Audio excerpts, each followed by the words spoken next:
no livro de Juízes, sexto livro da Bíblia Sagrada. Nós começamos hoje pela manhã e vamos voltar agora ao início de uma nova série de mensagens bíblicas da nossa igreja. Geralmente nós, aos que nos visitam, nós estudamos livro por livro das Escrituras, capítulo por capítulo. Vez por outra, quebramos as séries mais longas com séries temáticas que visam também o nosso crescimento em temas importantes da vida cristã. Fizemos isso no início do ano, quando tratamos primeiro sobre a nossa missão, que é tornar Cristo conhecido e desejado nos corações. Fizemos isso em janeiro. E ao longo do mês de fevereiro falamos sobre o coração do cristianismo, o que significa ser um cristão. E foi uma bênção as reflexões de janeiro e fevereiro, mas eu confesso que eu estou desde o ano passado esperando por este momento. Voltar a estudar semanalmente, com um afinco, com desejos, o texto sagrado, e semanalmente também colocar o texto diante de vocês. É uma tarefa árdua, e eu peço que vocês orem por mim e por quem subir aqui para pregar a palavra de Deus. Hoje nós vamos então abrir esta série no capítulo 1 de Juízes, sexto livro das Sagradas Escrituras, e vamos estudar todo o capítulo de número 1 e também os 5 primeiros versos do capítulo 2. Mas antes eu queria começar fazendo uma pergunta a você. Como foi o retorno às aulas dos seus filhos? Eles estavam esperando o primeiro dia de aula, com ansiedade, estavam super animados com o retorno às aulas? Ou será que se pudessem teriam mais alguns dias, quem sabe mais alguns meses de férias? As minhas duas meninas estavam super animadas para voltar às aulas, até se depararem com uma pilha de livros sobre a mesa. Beatriz, de 9 anos, foi super espiritual, uma cristã em meio às tribulações, quando ela disse: Senhor, ajuda-me com todo este trabalho. Beatriz, Sofia, de 5 anos, foi menos espiritual e disse: Pai, pode ter certeza, eu já estou cansada só de olhar. Eu vou faltar muitos dias de aula este ano. Orem por mim, irmãos. Nós precisamos bastante. Você já se viu assim? Cansado, desanimado diante de um novo período da vida, uma nova etapa da vida? Quem sabe diante de um novo emprego, um novo ano letivo? Você já se viu cansado só de pensar nas atividades que teria de realizar? Já se viu assim diante de algum livro da Bíblia? Você começa a ler um livro da Bíblia e se depara com aquela longa lista de nomes desconhecidos, o que chamamos de genealogias. E você se pergunta: meu Deus do céu, por que esta lista infindável de nomes? Começa a pensar em mudar de livro, começar uma outra leitura que seja mais agradável, mais fácil. Já viu isso antes? O livro de Juízes, para muitos cristãos, é um livro assim, por demais desanimador. A princípio ele parece um livro de geografia bíblica arcaica, que está na Bíblia para nos falar sobre a região da antiga Palestina e sobre os muitos povos que ali habitavam.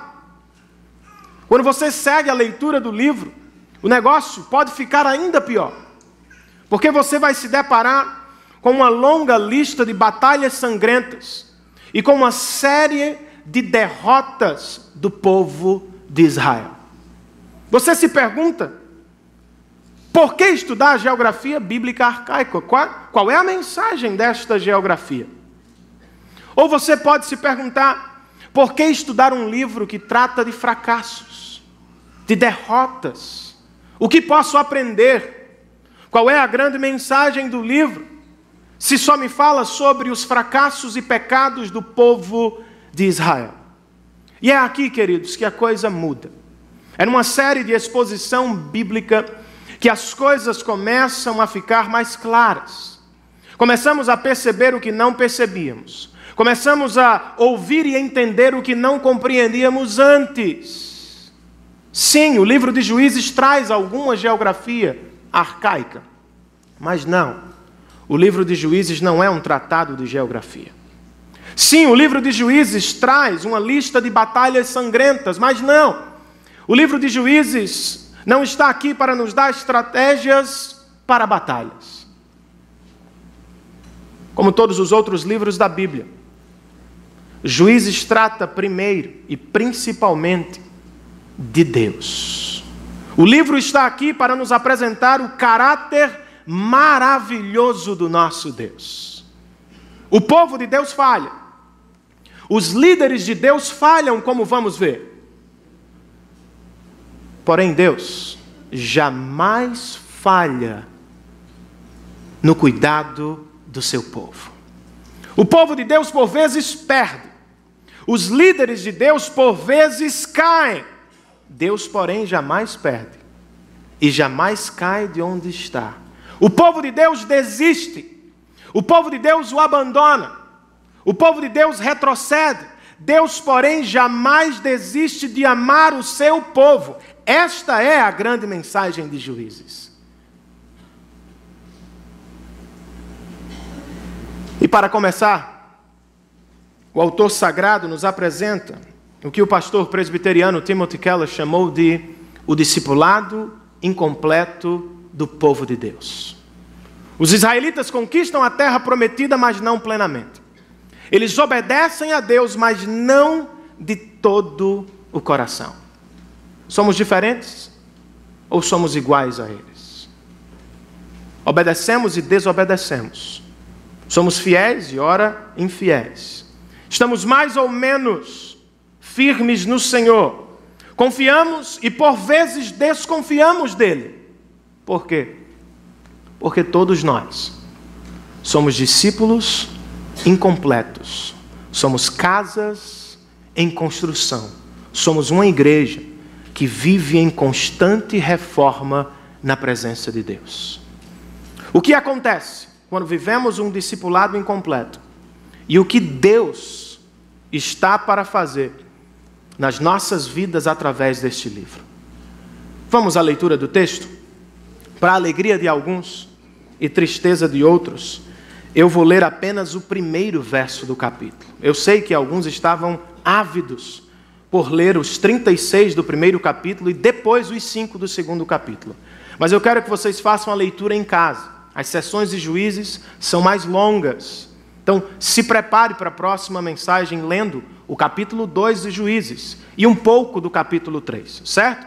Hoje eu vou ler apenas o primeiro verso e vou comentar e esclarecer o restante. Mantenha sua Bíblia aberta, nós vamos passear por esse longo e rico texto das Sagradas Escrituras.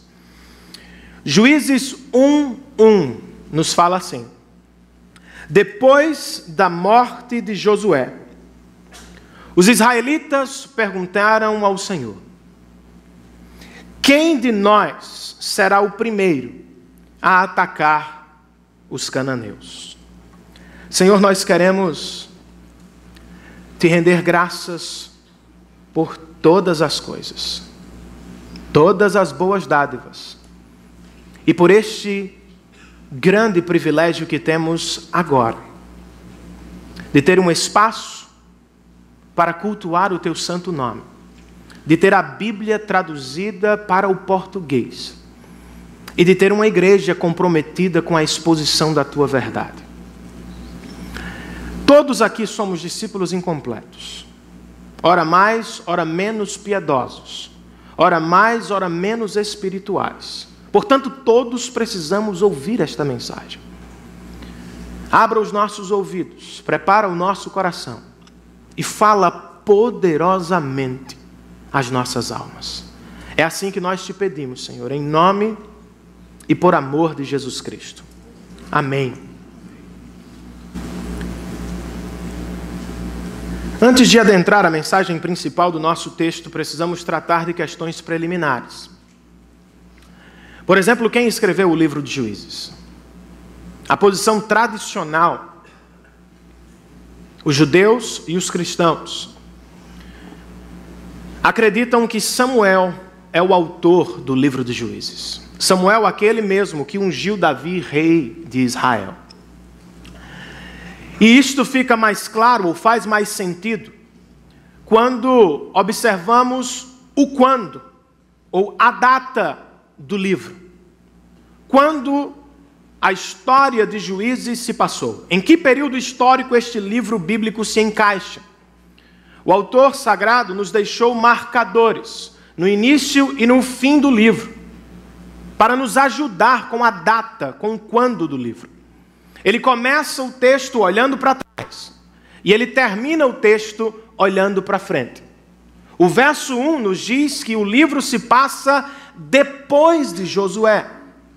E o último verso do livro de Juízes termina dizendo que não havia rei em Israel. Não havia ninguém no trono. E por isso cada um fazia o que lhe era certo. De alguma maneira o autor está nos dizendo que estamos entre dois personagens bíblicos, Josué e Saul. Para usar dois mais conhecidos, estamos entre Moisés e Davi. Deus libertou o povo do Egito sob a liderança de Moisés. Moisés liderou o povo às portas de Canaã, mas foi seu sucessor Josué que conquistou a terra e a entregou a Israel. O grande problema do livro se passa depois da morte de Josué. Por quê? Porque não havia rei em Israel. O trono fica vazio. A jovem nação fica sem seu guia, sem seu líder espiritual. E ela começa a entrar em colapso espiritual. E é aqui que encontramos a grande mensagem do livro. Por quê? Porque Deus levanta juízes. Quem são eles? Homens e mulheres. Levantados por Deus para libertar o povo da opressão dos seus inimigos e para levar o povo de volta à adoração do único e verdadeiro Senhor. A história de Juízes é uma montanha-russa. A espiritualidade dos israelitas, ora está nas alturas, ora nas mais baixas profundezas. Ora os encontramos adorando e obedecendo, ora os encontramos desobedecendo e adorando falsos deuses. Por que eles são assim? Por que fazem isso? Por que somos assim? Porque eles e nós somos todos discípulos incompletos. Mas a mensagem não está no povo, tampouco nos seus líderes. A grande mensagem do livro está em Deus. Ele é completo, perfeito e jamais desiste do seu povo. Estamos há 3 milênios do livro e não adoramos mais estátuas, imagens feitas por mãos humanas. Ainda assim vivemos num cenário de muitos deuses e por vezes nos encontramos prostrados, buscando nos valores mundanos a nossa salvação existencial. Felicidade, satisfação, alegria, prazer. Somos discípulos incompletos, ora melhores, ora piores, obedecendo e desobedecendo, confiando e não confiando. Mas glórias sejam dadas ao nosso Deus, porque Ele não muda como mudamos, e Ele não desiste, mesmo quando desistimos dEle. O que acontece quando vivemos um discipulado incompleto? Quais as realidades do discipulado incompleto e o que podemos aprender com ele? Eu listei 3 realidades no seu boletim informativo. E se você quiser, pode me acompanhar na página de número 2. 3 facetas, 3 realidades do discipulado incompleto que podem abençoar o nosso coração na noite de hoje. A primeira realidade do discipulado incompleto pode ser apresentada assim: o discipulado incompleto pode, preste atenção nos verbos que eu escolhi usar. O discipulado incompleto pode, é uma possibilidade, pode nos levar a tempos de vitória. O capítulo 1 de Juízes pode ser dividido em duas partes maiores. A primeira parte trata de nos apresentar as vitórias iniciais de duas tribos de Israel, Judá e Simeão. A segunda metade cobre o fracasso do povo de Deus, suas vitórias incompletas, seu discipulado incompleto. Vejamos primeiro as vitórias de Judá e Simeão. Por que vencem? Porque ocupam a terra que Deus prometeu. Porque conquistam a terra que Deus lhes prometeu. A grande razão por trás do sucesso de Judá e Simeão é a pessoa do nosso Deus. O povo de Deus vence, porque Deus está com o seu povo. Posso ouvir um amém? Percebemos isto no início do capítulo. O capítulo abre as cortinas da narrativa, nos dizendo que os israelitas vão ao Senhor em oração e pedem direção. Senhor, quem de nós deve atacar os cananeus? Eles oram e revelam dependência. Deus, por sua vez, fala e dirige o seu povo, revelando a sua liderança. O povo ora, Deus responde, o povo vai ao campo de batalha, com a certeza de que Deus estará presente. Esta é uma certeza intelectual, porque ouviram do Senhor, mas é também uma certeza interna, uma sensação no seu interior, porque eles sabem que Deus está presente. Por isso, diz o verso de número 4, que quando os homens de Judá atacaram, o Senhor entregou os cananeus e os ferezeus nas mãos deles. O verso 19 nos registra a mesma coisa. O Senhor estava com os homens de Judá, por isso ocuparam a serra central. Note isso. Judá e Simeão conquistam. Judá e Simeão vencem, porque Deus está presente.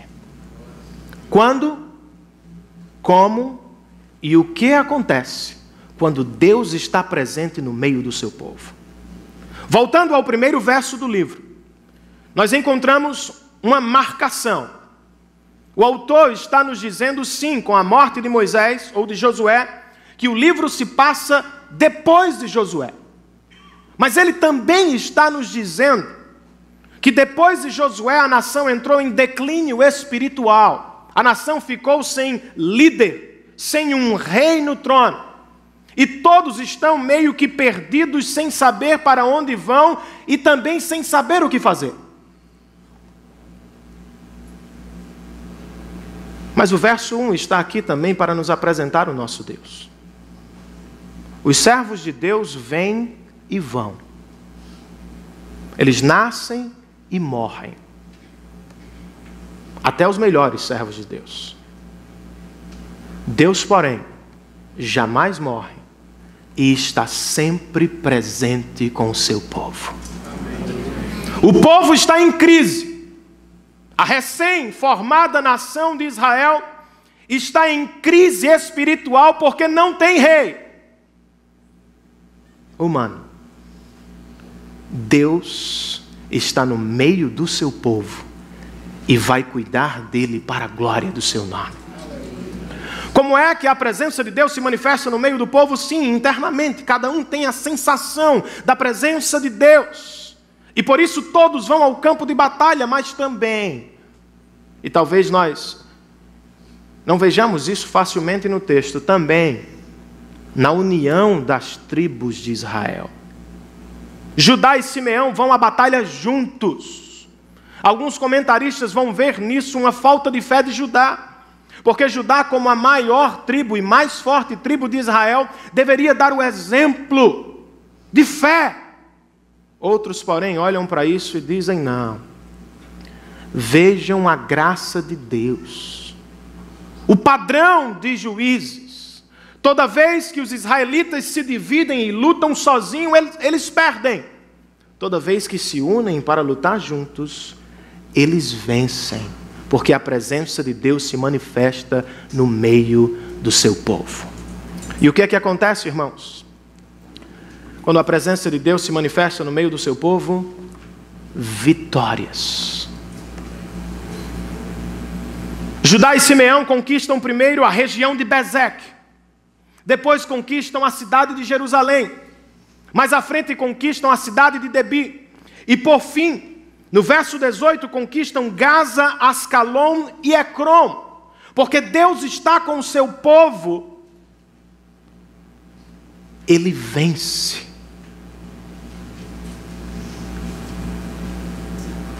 Qual é a grande mensagem deste texto para o nosso coração hoje?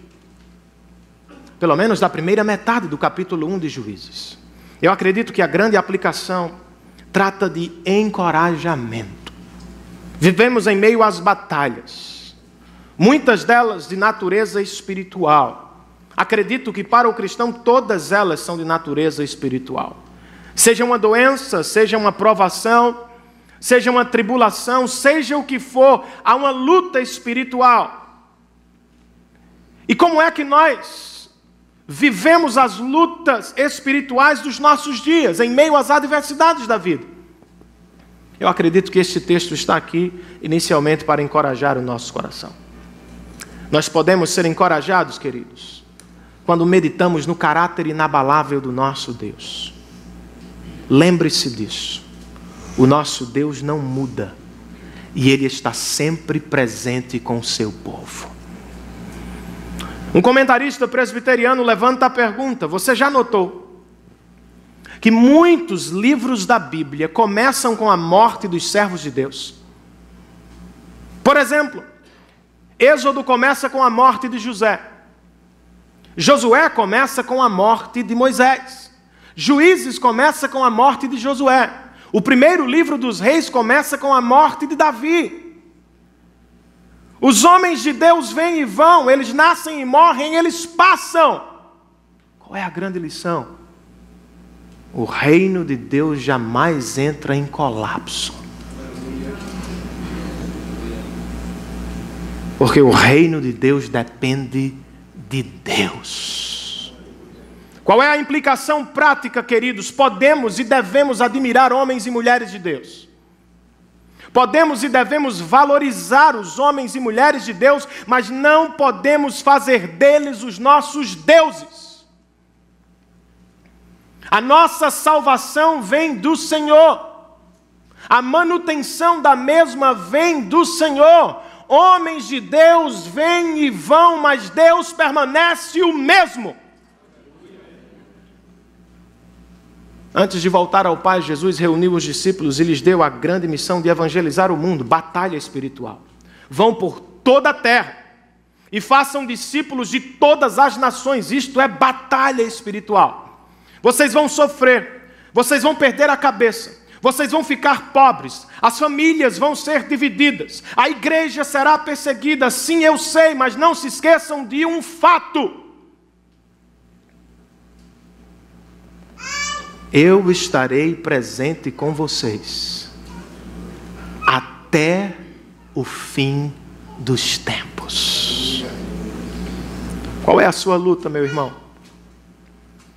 Qual é a batalha que você está enfrentando? Que o Espírito Santo de Deus encoraje o seu coração.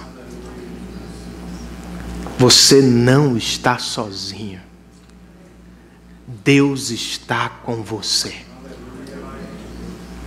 Podemos ser encorajados em meio às batalhas quando fortalecemos uns aos outros, irmãos. Alguns cristãos não gostam de pedir ajuda, porque não querem ser vistos por fracos. Outros não gostam de pedir ajuda porque pensam, não preciso dos outros, só preciso de Deus. Isto é verdade. Mas por vezes Deus escolhe nos abençoar através dos homens e mulheres de Deus.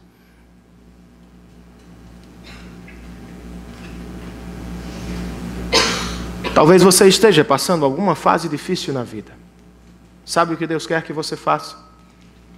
Que você procure um homem ou uma mulher de Deus e peça ajuda espiritual. Talvez você esteja vivendo a melhor fase da sua vida, se preocupe com esta fase. Mas se você está pensando, não, eu não estou em dificuldades, há pessoas à sua volta que estão. Ser cristão é ser parte do corpo de Cristo, é fazer parte de uma vida comunitária. Não existe cristianismo em casa, sozinho. Procure alguém ao longo da semana, lembre-se de alguém que está passando por duras provas, ore por ele, apresente-se para ajudá-lo, faça uma ligação, envie um e-mail, vá à casa de alguém e estenda o braço para fortalecer os seus irmãos. Porque por vezes Deus quer nos fortalecer através dos nossos irmãos. É por isso que estamos falando e investindo em pequenos grupos na nossa igreja.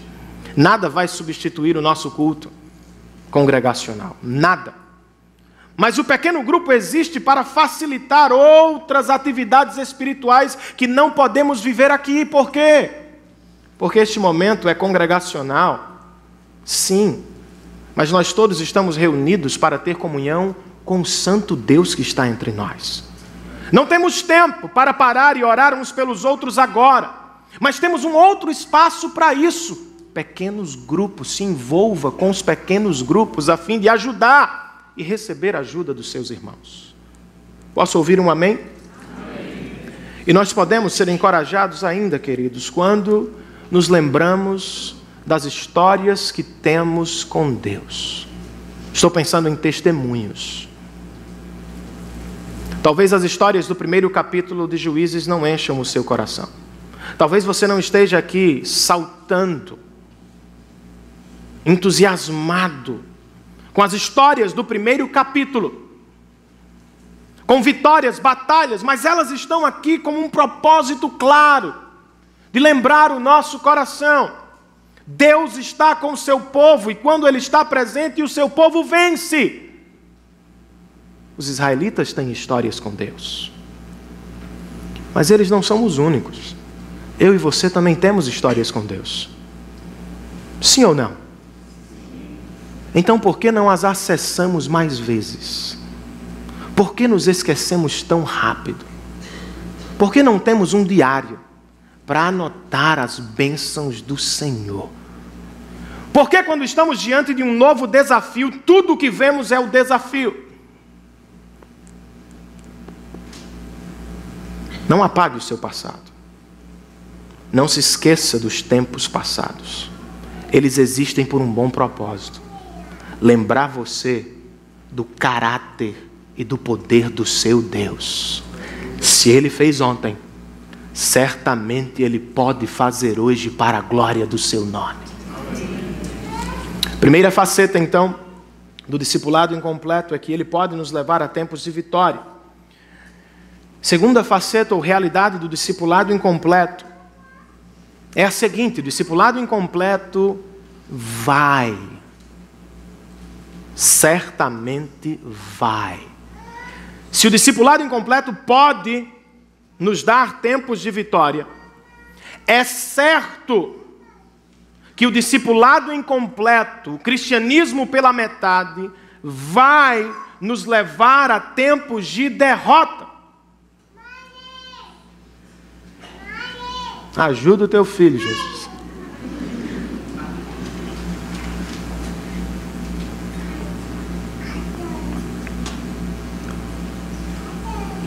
De verdade, eu falo de derrotas parciais aqui. Porque a segunda metade do capítulo 1 de Juízes nos apresenta uma lista de vitórias incompletas. O povo vence aqui, vence ali, derrota aqui, derrota ali, mas ainda assim suas vitórias são incompletas. Como é que eu sei disso? Ao longo da segunda metade do capítulo 1 de Juízes, o autor sagrado usa uma expressão 8 vezes. E quando alguém usa uma expressão 8 vezes, você sabe que ela é importante. Por 8 vezes Samuel nos diz o seguinte: os israelitas não expulsaram os cananeus. Conquistaram a terra, mas não expulsaram os cananeus. Receberam vitórias, mas não expulsaram os cananeus. Por que deveriam expulsar? Por que não o fizeram? Talvez você esteja se perguntando: pastor, não é errado tomar a terra dos outros? posso fazer isso amanhã? Não, você não pode fazer isso. A casa do seu vizinho é casa do seu vizinho. Não é contra os mandamentos de Deus tomar a terra dos outros, é. E porque o mesmo Deus diz agora aos israelitas: tomem a terra dos cananeus. Pastor Timothy Keller outra vez nos ajuda aqui. Ele nos explica que esta conquista de Canaã não se trata de raça superior. Não. Até porque muitos estrangeiros são poupados pelo povo de Deus e se tornam povo de Deus ao longo da conquista. Ele também nos diz que esta história da conquista de Canaã não é sobre imperialismo da nação de Israel. Não é Israel deve ser a potência mundial e subjugar os outros povos. Eles são proibidos de fazê-lo. Eles serão julgados por fazê-lo. Eles não podem sequer ficar com as posses dos outros povos. A missão é expulsar os povos. Por quê? Duas grandes razões. Primeira, Deus está julgando os cananeus através dos israelitas. Os cananeus não eram inocentes, como muitas vezes pensamos. Deus falou com Abraão em Gênesis capítulo 15 e disse: eu vou te dar esta terra, mas não agora. O cálice da minha justiça vai encher e depois vai transbordar contra os cananeus. Os seus pecados vão acumular e os seus erros vão chegar ao meu cálice da justiça, e quando isso acontecer, eu vou julgar os cananeus. Deus julga os cananeus através dos israelitas. Outra razão: os cananeus devem ser expulsos da terra porque eles são idólatras e adoram falsos deuses. Israel deve ter uma terra na qual ela deve construir uma nação modelo para o mundo. Uma nação que adora o único Deus verdadeiro e que convida as outras nações à adoração. É expulsar para perto. Israel vai crescer no meio das nações e ela deve brilhar à luz da glória de Deus e assim convidar as nações. Veja então que não é raça, não se trata de imperialismo. Trata-se de uma batalha espiritual. E o povo falha. Por que não expulsam os cananeus? Algumas tribos, por falta de fé. É o que nos diz o autor sagrado no verso 19 sobre a tribo de Judá. O Senhor estava com os homens de Judá. Eles ocuparam a serra central, mas não conseguiram expulsar os habitantes dos vales. Por quê? Pois estes possuíam carros de guerra feitos de ferro. Sabe o que é isso, irmãos? Medo, desconfiança de Deus. Deus nos deu até aqui, porque os outros povos não tinham carro de ferro. Ele não pode nos dar esta terra porque ela é habitada por homens inteligentes. Sua tecnologia é avançada. Falta de fé. Desconfiança de Deus. Por que não expulsaram os cananeus? Porque se tornaram inferiores ou mais fracos. O texto nos diz isso.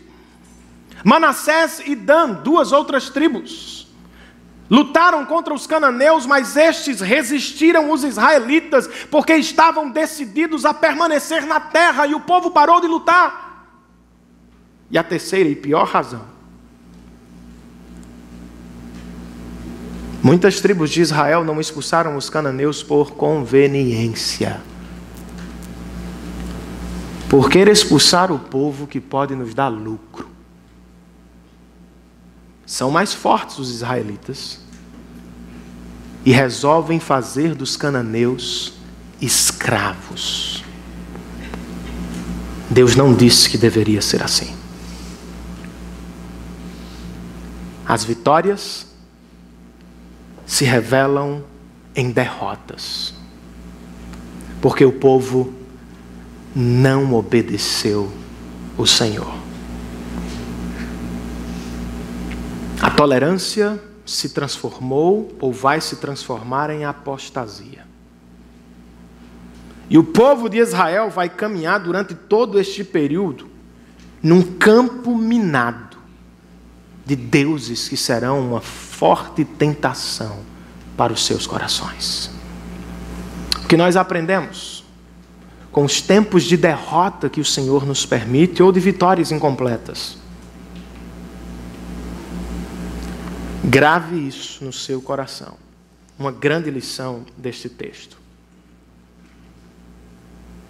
Algumas grandes vitórias pessoais podem ser grandes derrotas espirituais.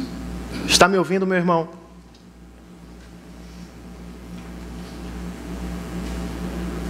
Algumas vitórias pessoais que você ambicionou, sonhou, se preparou e conquistou, podem se transformar em grandes derrotas espirituais. Do ponto de vista pragmático, os resultados, Israel bombou no capítulo 1 de Juízes. Qualquer empresário ficaria feliz com Israel, porque Israel bateu a meta e foi além, conquistou a terra e disse: quero mais. Eu quero lucro sobre o povo de Canaã. Sucesso. As outras nações olharam e disseram: meu amigo, esses caras são demais.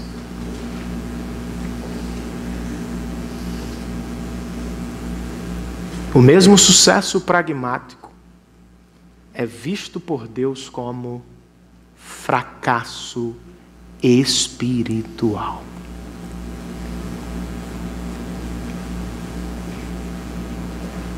As suas vitórias, se pergunte isto, elas enchem a boca do povo ou elas enchem o coração de Deus de alegria? As suas vitórias deixam os outros falando de você, bem e mal, ou elas deixam o povo falando do seu Deus? Tem isso, irmãos. Lá vai o cristão. Ele chegou ao topo da repartição, mas você não tem ideia do que ele fez para chegar lá. Isso honra o nome do nosso Deus? Lá vai o cristão, um grande empresário da cidade, mas você não sabe o que ele faz. Lá vai o cristão, está bombando aí, mas você não tem ideia do que ele fez para conquistar isso. Tenha cuidado com algumas das suas vitórias, porque elas certamente serão derrotas espirituais. Quando nós vivemos, irmãos, para o sucesso mundano, nós estamos enviando uma mensagem duplamente equivocada ao mundo. Primeiro, nós estamos dizendo ao mundo que somos iguais a eles e que servimos os mesmos deuses. Essa história de Jesus não existe lá fora, porque eles nos enxergam da mesma maneira. Lá vai um avarento, um egoísta, um maníaco sexual, lá vai um idólatra do dinheiro, lá vai. Porque na prática nós revelamos as mesmas coisas que eles. Ao mesmo tempo estamos dizendo ao mundo que nós dependemos da aprovação deles. A nossa alegria está na boca deles. Se você vive esta vida, você está fadado ao fracasso. Sabe por quê, meu irmão? Porque nenhum Deus desta terra pode encher o nosso coração de verdadeira alegria. O sexo vai quebrar você. O dinheiro vai enganar você. O poder vai deixá-lo sozinho na pirâmide. E a fama vai corroer o seu interior. Porque nada nesta vida realiza o nosso coração. E a aprovação dos homens é uma desgraça. Viver em função dos outros é uma tragédia. Porque nem sempre você bate as metas. Nem sempre você conquista o que quer para ter os aplausos. E por vezes você conquista, mas eles não aplaudem. Prostrar-se diante dos falsos deuses é buscar água e nunca encontrar. É comer e nunca estar satisfeito. Viver em busca da aprovação dos outros é um martírio. Lembre-se disso, cristão. Só Deus nos satisfaz. Com ou sem dinheiro, com ou sem saúde, com ou sem o carro da última geração, Deus pode encher o nosso coração de alegria, pois Ele habita em nós. E a única aprovação que você precisa é a dele. E a boa notícia, você já tem. Não porque você conquistou, você não pode, mas porque Cristo a conquistou na cruz do Calvário no seu lugar. Eu não tenho tudo o que este mundo diz que eu tenho ou devo ter. Eu não tenho o celular da última moda, eu não tenho o iPhone, o iPad, eu não tenho.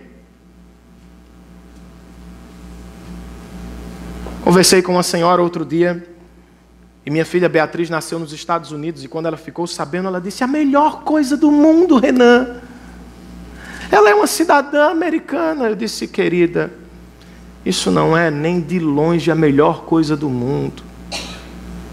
Pouco me importa se ela nasceu aqui ou ali. O que realmente me importa é que ela nasceu de novo e vai morar com Cristo nos céus. Você pode ou não pode ter algumas coisas desta vida, mas se você depositou sua fé em Cristo Jesus, você será feliz em todo o tempo para a glória de Deus.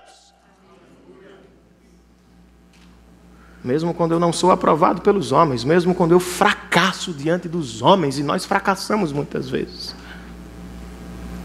Como é bom me lembrar da cruz de Cristo. Eu não fui aceito pelo que fiz. Eu não serei levado para o céu pelo que sou. Eu fui aceito por Deus e serei levado para o céu. Estou sob a bênção de Deus pelo que Cristo fez por mim na cruz do Calvário. Outro grande ensinamento dos tempos de derrotas, queridos, que este texto nos oferece. Sabe o que é desobediência a Deus?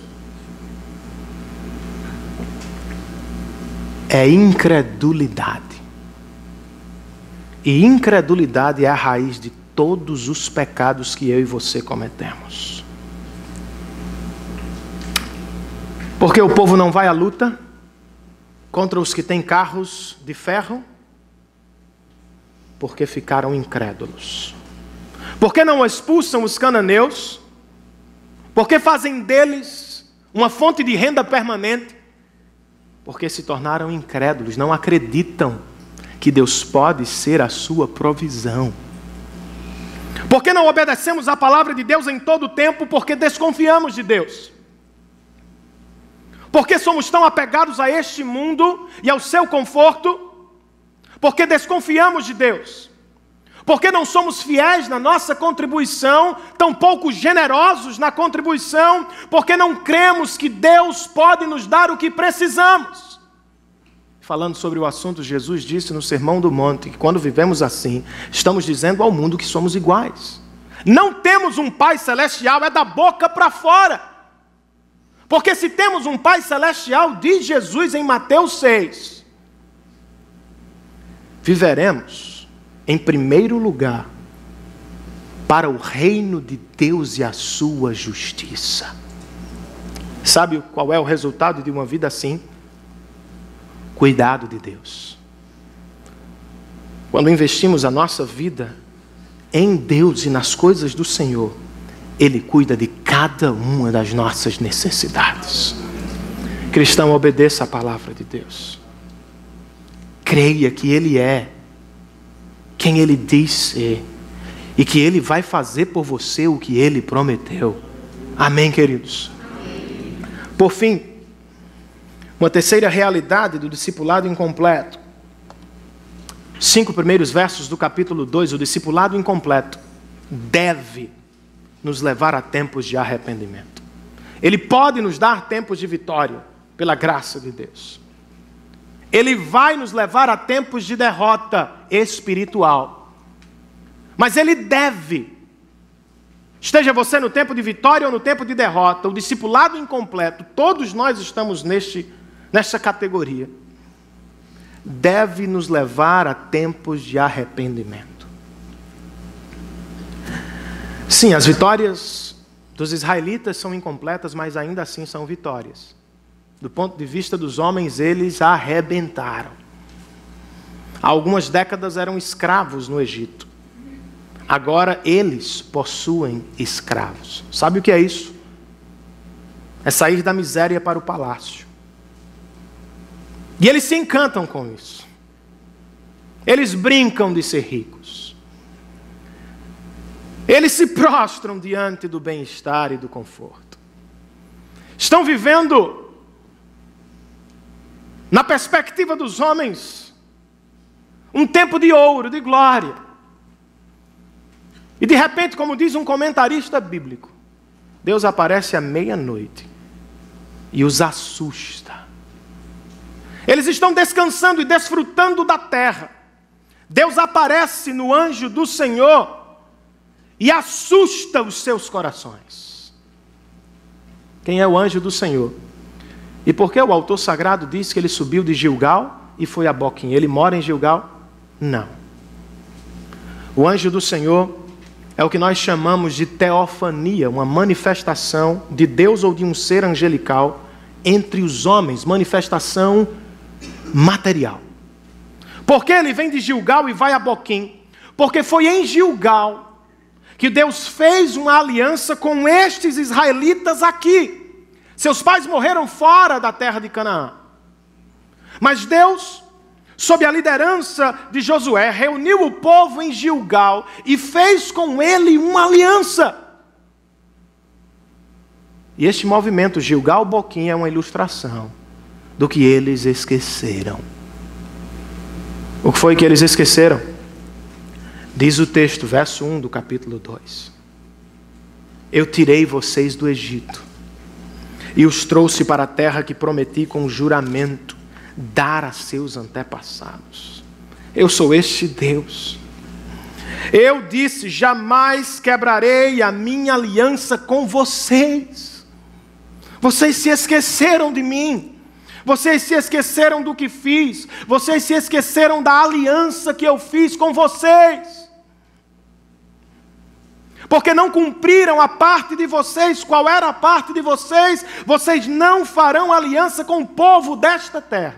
Antes, demolirão os seus altares. O povo fez exatamente o contrário.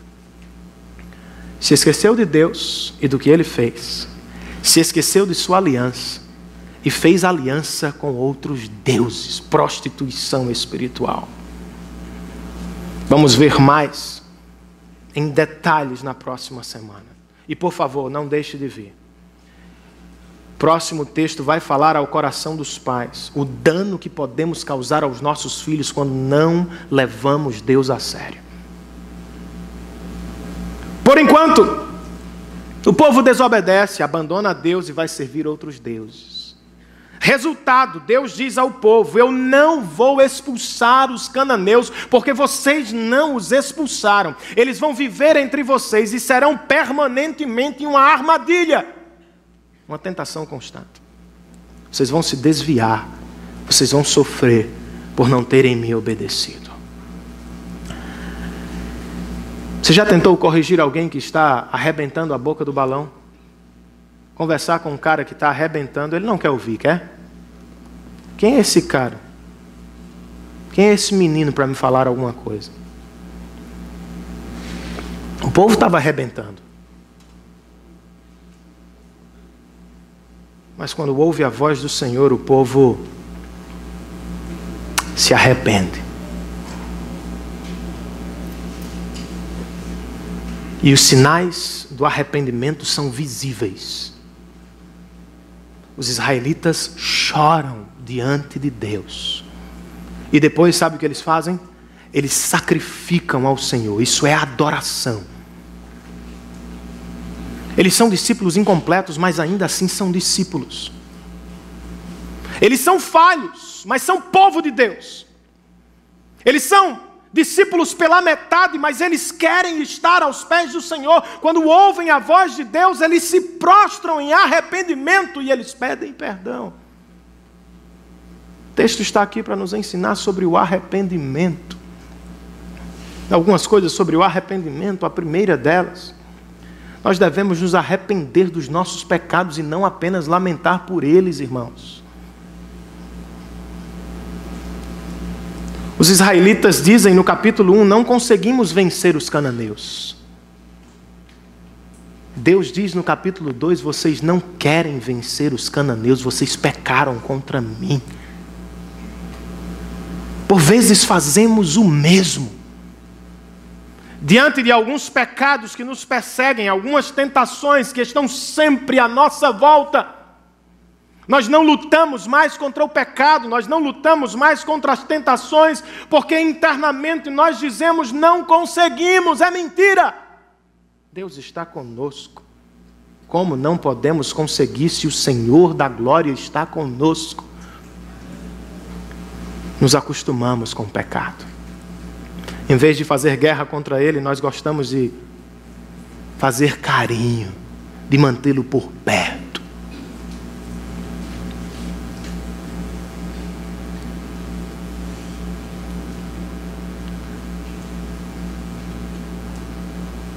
O verdadeiro arrependimento traz sinais visíveis, lágrimas e adoração. Várias vezes eu converso com pessoas sobrecarregadas com seus pecados. E várias vezes eu também me encontro assim. E eu sempre digo aos meus irmãos, se você ainda chora, se o seu coração ainda fica triste por não agradar o Senhor, levante as mãos para o céu e celebre um culto a Deus, porque lágrimas nos olhos e tristeza no coração são sinais de verdadeiros discípulos para a glória de Deus Pai. Mas pergunte ao seu coração, quando foi a última vez que você chorou por seus pecados? Quando foi a última vez que você disse, não vou conseguir dormir sem resolver este pecado com meu Deus? Se o Espírito Santo levá-lo aos prantos ou às lágrimas, certamente ele vai levá-lo à adoração. Adoração, neste texto, é se afastar dos falsos deuses e é se aproximar de Deus, o Deus verdadeiro. Se Deus provocar arrependimento no seu coração, o arrependimento é o lado externo da verdadeira fé. Se você é um verdadeiro cristão, crê em Cristo como Senhor e Salvador, a sua vida será uma vida de arrependimento. Não é uma única vez para receber batismo e fazer profissão de fé. O cristão vive em constante arrependimento aos pés do Senhor, se afastando dos seus pecados, com quem ele brincava de satisfação, e correndo para o verdadeiro Deus, a fim de encontrar verdadeira satisfação. Uma outra verdade, um outro ensinamento acerca do arrependimento: busque o arrependimento com os olhos na cruz de Cristo, no Evangelho. Este texto levanta a grande tensão do livro. Na verdade, a grande tensão da Bíblia. Como um Deus santo, que não habita com o pecado, pode abençoar o pecador? Ele vai desistir do seu povo que não obedece? Ou ele vai ceder ao seu povo que ama? Vejam a tensão. Deus é santo e não habita com o pecado. Ainda assim, ele é misericordioso e ama o pecador. Como resolver esse problema? Juízes levanta a pergunta.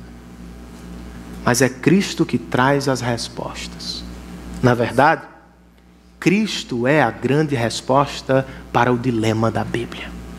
Por isso, Paulo, escrevendo aos Coríntios, diz que Deus tornou aquele que não tinha pecado em pecado, por nós, a fim de nos dar justiça diante da sua presença. Sabe o que é isso, irmãos? É a cruz de Cristo, no centro da história. Deus dá a Cristo o que era seu. Condenação infernal. E ao mesmo tempo, Deus dá a você o que era de Cristo. O amor incondicional de um pai que não desiste dos seus filhos. Você é um pecador. E eu também. Não desista de lutar contra os seus pecados, mas não seja consumido por suas derrotas. Olhe para o Evangelho de Jesus Cristo. Você é salvo pela graça de Deus revelada em Cristo. Sem o Evangelho, nós seremos ou complacentes com os nossos pecados, ou viveremos sobrecarregados de culpa e condenação por eles. Sem o Evangelho, nós imaginamos, Deus nos aceita de qualquer forma, então vamos viver qualquer vida. Ou sem o Evangelho nós pensamos, nós precisamos fazer algo para que Ele nos aceite. O Evangelho resolve esta tensão que machuca a nossa alma. Nós podemos aceitar quem somos, sem soberba e orgulho. Somos filhos de Deus. E nós podemos empreender esforços contra os ataques de Satanás e contra o pecado que nos tenta, porque queremos agradar a Deus. Não é para conquistá-lo, é porque Ele nos conquistou na cruz. Não é para ter a sua salvação, é como prova de que temos a sua salvação.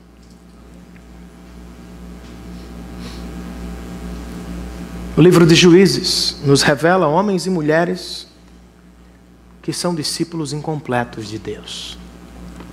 Todos eles são discípulos incompletos, até os melhores juízes. E todos nós também somos discípulos incompletos. Uma casa em construção, uma igreja em constante reforma. O grande problema não é ser um discípulo incompleto, pois todos somos. O grande problema é não ser um discípulo verdadeiro. Você tem certeza de que é um discípulo de Jesus Cristo? Você tem certeza da salvação do Senhor no seu coração?